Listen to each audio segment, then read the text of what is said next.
sommaire, lancement de la subvention GC7 paludisme du Fonds mondial. Lancement des travaux de la réhabilitation de la maison des jeunes de Bamako. Point de presse de M. Jean-Claude Sidibé, président de la Fédération malienne de basketball. Fidèles téléspectateurs de Tropique TV, bonsoir et bienvenue dans votre journal. Comme je vous l'ai annoncé dans les titres, ce jeudi 6 février 2025, l'hôtel ex-Sheraton de Bamako a servi de cadre pour la cérémonie de signature et du lancement de la subvention GC7 paludisme du Fonds mondial au gouvernement malien pour supporter la lutte contre le paludisme. Ce nouveau cycle de financement GC7 pour période de janvier 2025 jusqu'à décembre 2027. Reportage Fatou Jaï et Khadijatou Liliane Sidibé. La lutte contre le paludisme engagée par le Mali et ses partenaires nécessite une grande mobilisation humaine, financière et matérielle. C'est pour contribuer à l'atteinte de cet objectif que le Fonds mondial avait alloué dans le cadre du GC7 un montant d'environ de 55 milliards de francs CFA pour une période de janvier 2025 jusqu'à décembre 2027. C'est avec une grande satisfaction que nous nous réunissons aujourd'hui pour la signature officielle de la nouvelle subvention du Fonds mondial GC7 paludisme qui couvre la période de 2025 à 2027 pour un montant total de 84 852 647 €. Cette cérémonie marque une étape cruciale dans notre lutte continue contre le paludisme au Mali. Tout d'abord, permettez-moi de remercier au nom de l'instance de coordination nationale des activités du Fonds mondial, CCM Mali, le Fonds mondial pour son engagement constant aux côtés du Mali. Grâce à son appui, notre pays a pu mettre en œuvre des interventions stratégiques qui ont considérablement amélioré la prévention, le diagnostic et la prise en charge du paludisme, sauvant ainsi des milliers de vies. Cette occasion est bien plus qu'un événement. Elle symbolise une étape cruciale dans notre engagement commun pour la santé et le bien-être de nos concitoyens. Le paludisme demeure un problème majeur de santé publique au Mali, affectant particulièrement les populations les plus vulnérables, les femmes enceintes et les enfants de moins de 5 ans. Malgré les progrès réalisés au fil des années, le combat est loin d'être terminé. Cette nouvelle subvention vient renforcer nos efforts en matière de la distribution des moustiquaires imprégnés, la prise en charge gratuite des cas de paludisme, le renforcement de surveillance et de riposte, ainsi que l'amélioration de la communication et de la sensibilisation communautaire. Le CRS, étant le récipiendaire principal de cette subvention, renouvelle son engagement sous les orientations du gouvernement et du PNLP à assurer une gestion rigoureuse et transparente. Le Mali est l'un des 11 pays les plus touchés par le paludisme, représentant plus de 3% des cas et des décès mondiaux en 2023. Cette maladie demeure une priorité sanitaire absolue, affectant particulièrement les populations les plus vulnérables. Face à ces défis, le gouvernement malien, avec l'appui de ses partenaires, a su maintenir une réponse résolue et adaptée aux réalités locales. Les efforts de Mali sont soutenus par l'engagement sans faillite des partenaires bilatéraux et multilatéraux. Nous tenons à remercier chaleureusement les gouvernements de la France, de l'IBA, du Canada, de la Belgique, des États-Unis ainsi que de l'Union européenne qui sont représentés ici aujourd'hui, ainsi que tous nos autres donateurs qui contribuent activement à la lutte contre le paludisme. Leur soutien indéfectible permet de renforcer les actions de prévention, de diagnostic et de traitement des maladies infectieuses les plus meurtrières. Le dépistage et de consultation curative au niveau communautaire sont très solidement renforcés.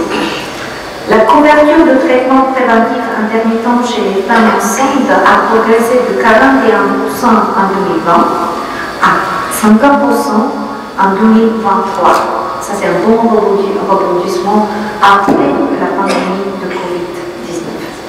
Les campagnes de chimiothérapie préventive de paludisme saisonnière de 2024 ont atteint 99% 95% des enfants ciblés, soit une nette progression par rapport à 60% il y a 2 ans, en 2022. Près de 3 millions d'enfants âgés de 3 à 59 mois ont reçu 4 cycles de traitement préventif. Aussi, la distribution de moustiquaires est massive et c'est partout le territoire du pays. Près de 11 millions de moustiquaires imprégnés ont été distribués en 2023 au centre et au sud, et plus de 3 millions en 2024 dans les régions du nord, alignant une couverture administrative de 98%. Ces résultats sont le fruit d'une mobilisation collective et d'approches innovantes, notamment la digitalisation des campagnes CPS. Ces avancées témoignent de l'efficacité des stratégies adaptées aux réalités locales, notamment à travers l'approche communautaire, qui reste essentielle pour rapprocher les services de santé des populations les plus reculées et vulnérables. Renforcer la lutte contre le paludisme au Mali à travers des stratégies innovantes et une gestion plus efficace des ressources avec l'ambition d'éliminer le paludisme d'ici 2030. Ceci est l'objectif du gouvernement malien et ses partenaires. Je voudrais, au nom de son Excellence le général d'armée Assimi Goïta, président de la transition, chef de l'État, remercier le bon partenariat qui existe entre le Mali et le Fonds mondial, dont les actions s'inscrivent dans le plus grand respect des 3 principes qui guident désormais l'action publique au Mali. En effet, il est très important de signaler qu'à travers le partenariat et les subventions du Fonds mondial, le Mali a toujours été une belle jurisprudence pour avoir fait propulser les indicateurs à travers les stratégies de rapprochement des structures de santé à la communauté. Ainsi, pour endiguer les 3 fléaux, le VIH-Sida, la tuberculose et le paludisme, le Mali a régulièrement bénéficié de la part du Fonds mondial un soutien continu pour renforcer le système de santé.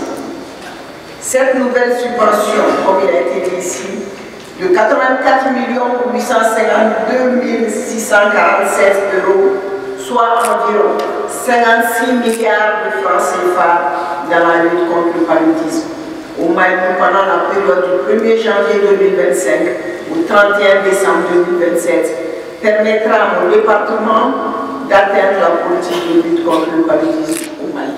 Au-delà de l'appui financier que vous nous apportez, nous avons apprécié votre écoute attentive et flexible dans un contexte de défi sécuritaire.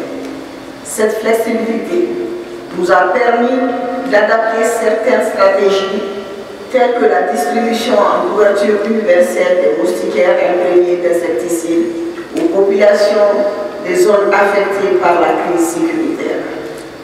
Le Mali vient de clôturer une subvention GC6 qui nous a permis d'apprécier à sa juste valeur les progrès réalisés dans l'essentiel des composantes de la lutte contre le paludisme durant la période 2022-2024. Le ministère de la Santé et du Développement social, à travers le PNLP et en étroite collaboration avec le récipiendaire principal, CRS, ne ménagera aucun effort pour une mise en œuvre de qualité de la nouvelle subvention GC7 paludisme qui s'articule autour de la campagne de chimioprévention du paludisme saisonnier CPS chez les enfants de 3 à 59 mois dans 25 districts sanitaires avec une moyenne de 1 868 000 enfants traités par an. Le traitement préventif intermittent TPI chez la femme enceinte dans 67 districts sanitaires avec sa mise en œuvre au niveau communautaire par les agents de santé communautaire, les ASC dans 23 districts sanitaires. La campagne de distribution en couverture universelle des moustiquaires imprégnés d'insecticides en 2026 dans 61 districts sanitaires avec 12 890 997 moustiquaires à distribuer. La digitalisation de la campagne, des campagnes CPS dans 16 districts sanitaires et la distribution de moustiquaires imprégnés d'insecticides dans 29 districts sanitaires. La distribution communautaire des moustiquaires imprégnés d'insecticides aux populations vulnérables, les populations déplacées internes et orphelinats de Bamako en 2026, avec 81 113 moustiquaires à distribuer. L'achat et la gestion des produits antipaludiques tels que les CTA, les TDR, les MI, SPAQ, artésunate injectables et les réactifs de laboratoire pour les gouttes épaisses. Le renforcement du système de santé en synergie d'action avec la subvention GC7 RSS. Et j'appelle à conjuguer les efforts pour y parvenir. Pour terminer, je réitère l'engagement des plus hautes autorités du Mali dans la lutte contre le paludisme et déclare lancer les activités de la GC7 paludisme 2025-2027 au Mali. Selon les données du Système national d'information sanitaire de 2023, les enfants de moins de 5 ans et les femmes enceintes sont les couches les plus affectées. Placé sous la présidence du ministre de la Jeunesse et des Sports chargé de l'instruction civique et de la construction citoyenne, M. Abdul Kassim Ibrahim Fomba, la Maison des Jeunes de Bamako a abrité la cérémonie de la pose de la première pierre de réhabilitation de son espace esplanade ce jeudi 6 février 2025 sur initiative de la coopération allemande GIZ Donko Ni Maya Chenabukane Ismaïla Chalo.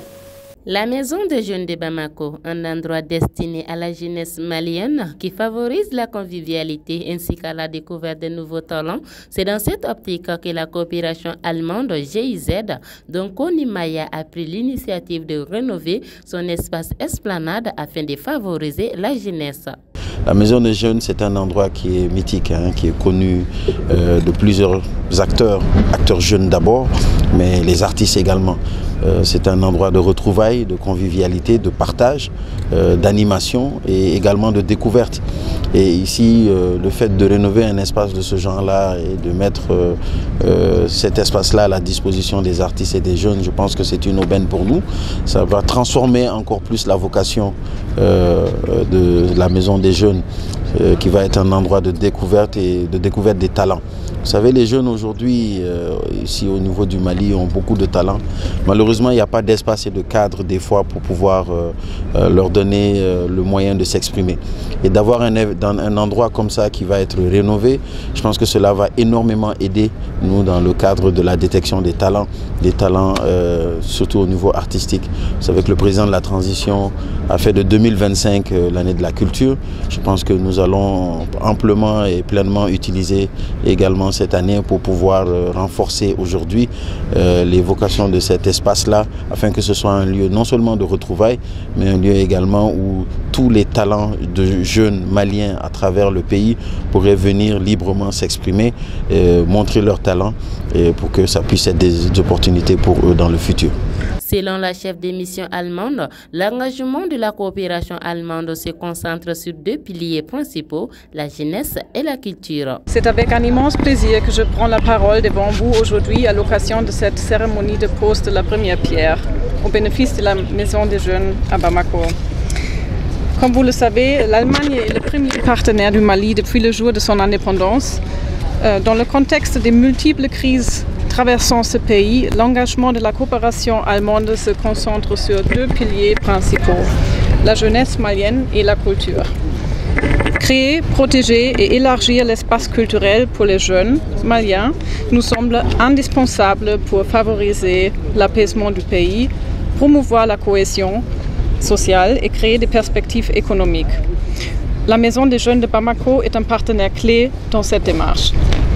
Dans le cadre de notre projet Donkonimaya, nous sommes donc très heureux de pouvoir renforcer les capacités de la Maison des Jeunes à Bamako. 10 154 048 francs CFA, c'est la somme répartie pour les travaux de réhabilitation de l'espace esplanade de la Maison des Jeunes de Bamako. La Fédération malienne de basketball a tenu un point de presse ce jeudi 6 février 2025 au Palais des Sports Salamatou Maïga de Bamako. Écoutons ces propos au micro de notre équipe qui était sur place. En 2 ans, 2023-2024, le Mali a joué 6 Coupes d'Afrique. 6. On a gagné 4 et on est 3e dans les 2 qu'on n'a pas gagné. Et cette année, nous avons gagné 2 Coupes d'Afrique, les 2 seuls qui avaient en U18, ce qui est une performance rare et qui est à mettre à l'actif de tous les intervenants du sport. Et vous avez tous vu il y a quelques jours que le président de la transition a offert des médailles à ces 2 équipes-là, à l'ensemble de la délégation. C'est une très bonne chose, c'est une première pour le Mali et ça nous oblige à travailler davantage. Pendant ces 2 ans, qu'est-ce qui n'a pas marché? Notre ambition était en 2023 de gagner l'Afrobasket Senior Dames. On a échoué, on a été 3e. Et depuis 2017, nous sommes entre la 3e et la 2e place. Qu'est-ce qu'il faut faire maintenant? Il faut travailler. Parce que je ne crois qu'au travail. Si nos techniciens se mettent au travail, je crois qu'en 2025, on pourra avoir cette Coupe d'Afrique-là. 2025-2026, on aura cette année 4 Coupes d'Afrique.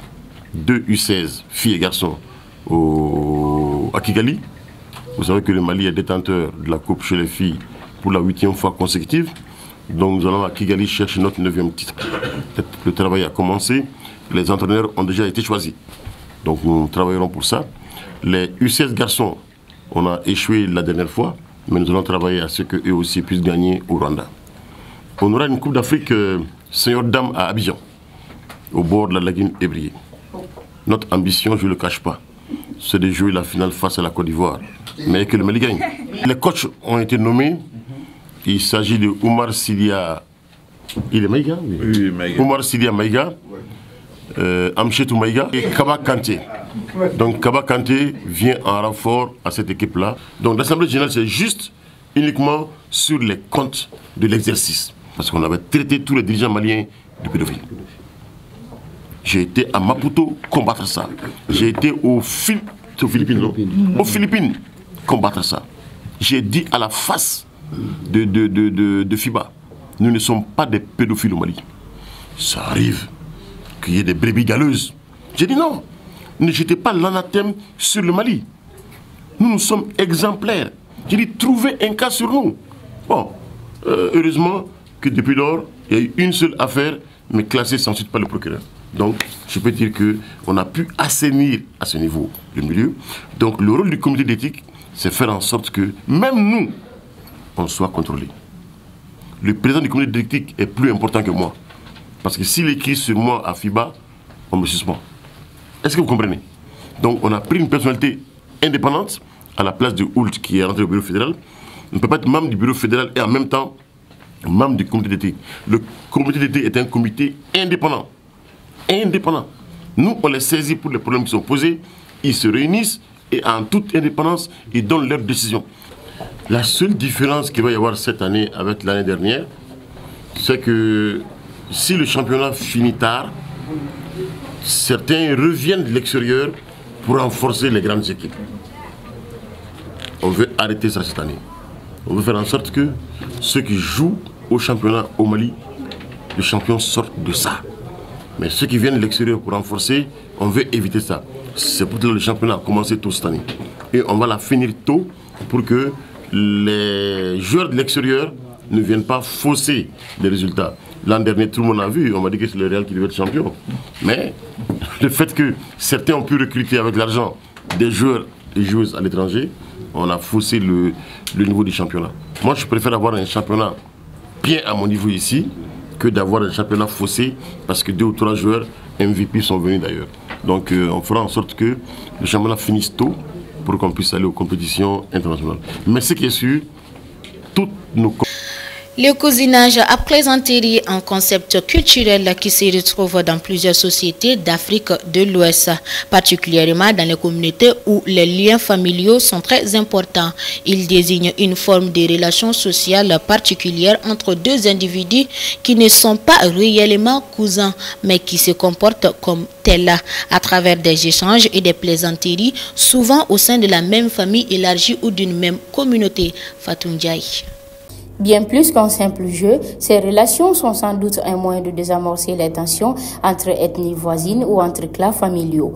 Le cousinage à plaisanterie est une pratique sociale typiquement d'Afrique de l'Ouest et d'Afrique centrale qui autorise, voire parfois oblige des membres d'une même famille, tels que des cousins éloignés de certaines ethnies ou des habitants de telles régions, territoires et provinces à se moquer ou s'insulter et sans conséquence. Selon le président de l'association Sinankunya, le cousinage à plaisanterie est souvent vu comme une institution informelle qui dépasse les liens de parenté immédiate. Il peut naître d'un échange entre individus d'origines différentes ou d'un même groupe social. Nous savons tous que le pays est fragilisé depuis une décennie. Donc l'association Sinankunya a pleinement joué son rôle d'apaisement des cœurs, son rôle de réunification des cœurs, son rôle de recherche de la paix et de la réconciliation. Donc, ce sont là quelques missions de l'association Sinankunya. Nous apprenons aux jeunes ce que c'est que le Sinankunya. Nous apprenons aux jeunes l'importance du Sinankunya, mais aussi un rappel pour les vieux et les vieilles. Le Sinankunya est très important. Notre société est cousue de telle sorte que ces valeurs jouent pleinement leur rôle pour qu'il n'y ait pas de conflit. Et s'il y a un conflit, pour que le conflit soit géré et réglé à l'amiable. C'est pourquoi nous accordons une grande importance à ces valeurs léguées par nos ancêtres depuis l'Antiquité. Une majorité des personnes interrogées expriment une appréciation pour le cousinage à plaisanterie, soulignant son rôle dans l'entretien des liens familiaux, la gestion des tensions et la création d'une atmosphère détendue. Le cousinage à plaisanterie était autrefois une tradition riche et complexe. À l'époque de nos ancêtres, cette pratique permettait des échanges ludiques et respectueux entre cousins, sans tomber dans l'insulte. Malheureusement, de nos jours, cette coutume semble avoir perdu de sa noblesse pour ne devenir qu'un prétexte à l'échange de propos désobligeants. Le cousinage à plaisanterie est conçu pour favoriser la bonne entente. Lorsque votre cousin vous rend visite pour une raison quelconque, il est de coutume de lui accorder toute votre attention. Même durant notre enfance, quand nous commettions une faute, c'était invariablement le cousin qui intervenait en notre faveur dans le but de nous éviter des sanctions. Il serait bénéfique que nos établissements scolaires intègrent l'enseignement du véritable cousinage à plaisanterie dans leur programme. Ainsi, les professeurs pourraient sensibiliser les élèves à la richesse culturelle et à l'importance historique de cette tradition en mettant l'accent sur ses aspects positifs de cohésion sociale et de respect mutuel. Le cousinage à plaisanterie, loin d'être une simple question de moquerie, incarne une forme unique de communication qui va au-delà des simples échanges verbaux. Sinankunya existait depuis l'Empire du Ghana. Sinankunya a bien existé avant le Mandi. Mais c'est au cours des assises de Kurukanfuka que le roi Magan Sundiata a institué le Sinankunya lors des chartes de Kurukanfuka. Lors de la prise des chartes, une charte a été consacrée uniquement au Sinankunya. Donc, ce qui fait que tout le monde est obligé de faire le Sinankunya. Chacun se retrouve dans cette charte consacrée au Sinankunya.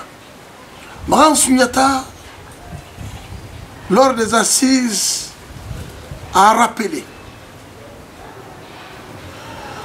ceux qui faisaient déjà le Sinankunya sont obligés de continuer et de renforcer. Ceux qui n'en faisaient pas instaurer le Sénamouya entre vous. Alors c'est partant de là que d'aucuns se sont levés, prenant le couteau, trempler le couteau dans leur chair. D'autres aussi l'ont fait. Et ceux-ci se sont retrouvés en croisant les deux bras pour avoir un pacte sacré entre eux. Bien que le cousinage à plaisanterie serve à maintenir l'harmonie sociale, il y a aussi des limites. C'est une manière de se rapprocher des autres, de maintenir des liens familiaux solides et de garder une atmosphère de convivialité et de légèreté. Cette pratique montre que l'humour et la taquinerie peuvent être des instruments puissants de cohésion sociale et de régulation des relations humaines. À présent, suivons les actualités régionales avec Maïmouna S. Bamba.